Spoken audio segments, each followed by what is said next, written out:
Nagpasalamat ang family at mga followers ng artistang si Julia Barreto dahil na-discharge na nga ito from the hospital. Aminado si Julia Barreto na napaka-importante ng health lalo na ngayon na tila mahaba ang trabahong ginagawa nila.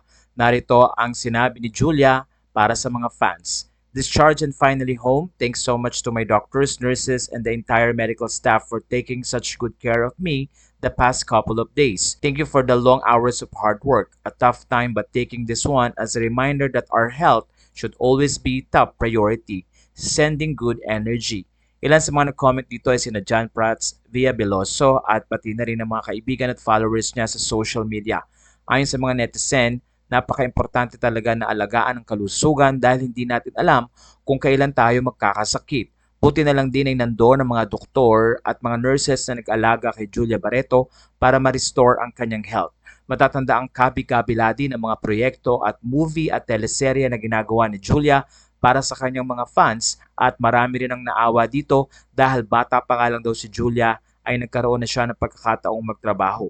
Pero ilang ding mga fans ang nagsabing kailangang alagaan ni Julia ang kanyang sarili lalo na't iba na ang panahon ngayon. Okay naman daw na magtrabaho pero dapat ay may ample time to recuperate and take a break para hindi masyadong mapagod ang sarili at magkasakit. Ayon sa kanila, aanuhin mo ang pera kung hirap naman ang iyong kalusugan.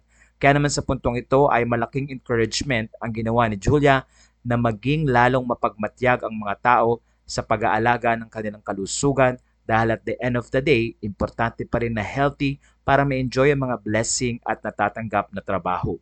At dahil dito, continuous naman ang prayer ng mga fans at followers ni Julia na patuloy na paglakas ng katawan at paggaling ng nasabing aktres.